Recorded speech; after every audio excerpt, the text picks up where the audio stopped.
Ketua Tim Hukum Paslon nomor urut 2 Prabowo Gibran Yusril Iza Mahendra mempertanyakan pertanyaan pakar otonomi daerah Johermansyah Johan mengenai penunjukan PJ Kepala Daerah yang sempat menuai polemik. Sebelumnya, dalam sidang sengketa hasil Pilpres 2024 pada Senin 1 April 2024, Johan dihadirkan sebagai ahli dari Paslon nomor urut 1 Anies Baswedan Muhaimin Iskandar.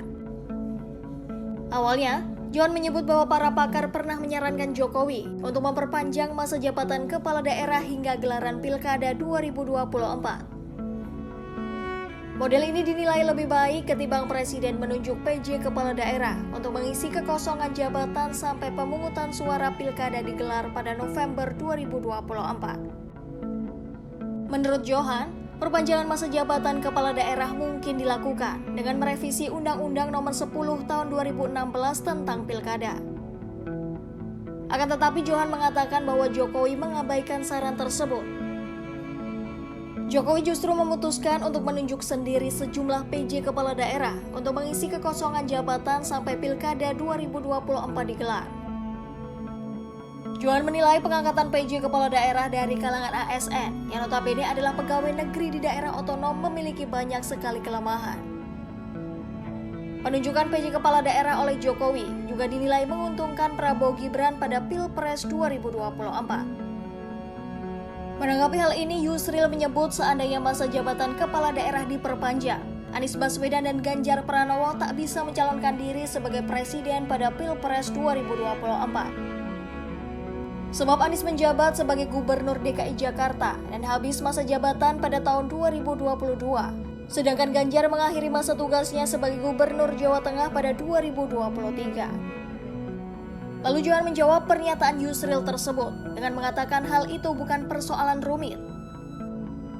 Sebab kepala daerah yang hendak mencalonkan diri di Pilpres bisa saja mundur dari jabatannya. Lalu Yusril juga mempertanyakan apakah hanya presiden yang bisa mengusulkan perubahan UU Pilkada untuk membuka peluang perpanjangan masa jabatan kepala daerah. Yusril menilai DPR sebenarnya punya kewenangan terkait ini. Tapi ketika itu, tak ada usulan dari legislator untuk revisi Undang-Undang Pilkada demi mengakomodir perpanjangan masa jabatan kepala daerah. Ya, bukan dengan cara menunjuk PJ-PJ seperti sekarang. Tapi Presiden tidak memperdulikan usulan itu. Bagaimana dengan DPR? DPR kan juga bisa mengusulkan perubahan undang-undang supaya tidak PJ-PJ tapi perpanjangan jabatan. Kenapa fraksi terbesar PDIP di DPR tidak mengambil inisiatif untuk perpanjangan, tapi juga diam saja dan kemudian berkembanglah tentang PJ-PJ ini dalam undang-undang. Apakah pada waktu itu yang keluar kemudian seperti saudara katakan adalah Permendagri nomor 4 tahun 2003. Saya sudah cek 4 April 2023. Kenapa PDIP tidak berkomentar pada waktu itu di DPR?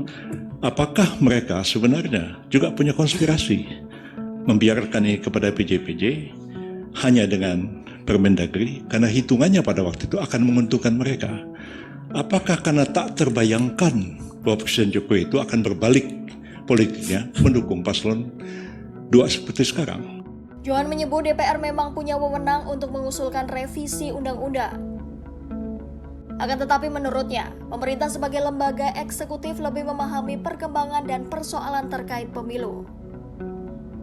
Selain itu, Johan menyatakan Presiden selaku pimpinan pembentukan kebijakan, meskinya mampu mengambil keputusan yang bijak dalam hal ini.